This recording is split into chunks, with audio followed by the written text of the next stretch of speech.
Ассалаумағалейкум көпшілік. Біз мынау қаладағы рядкілеріміз. Бүгін кешкісін осылайна салқында түнделетіп, қазір сағат 2, түнгі 2, біз осылай шылаушындарға азық беріп жатырмыз.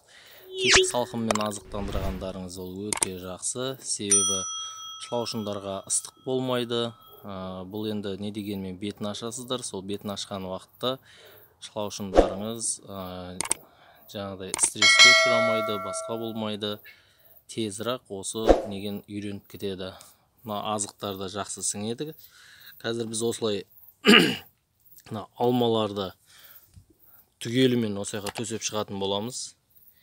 Қазір бір 20 қаптай алма бар. Сол 20 қап алманы осы жерге толықтай бетін толдырып төсеп шығамыз. Одан кейін артынан осы тағы да азық қылып көңді бір 5 сантиметр тағы да төсейміз. Аллах нәсіп қылса, бұл біздің шылаушындардың тезірек көбеюіне әсерін тигізеді. Мынау біздің алмаларымыз. Қазір 20 қап алма. Осы 20 қап алманы осылай орталарынан бір-бір бөліп сөйтіп шылаушындарға тастап жатырмыз. Осының бәрі алма. Бұл алмада сөл көп болады. Сол себепті бұл жақсы көмектеседі көбеюіне.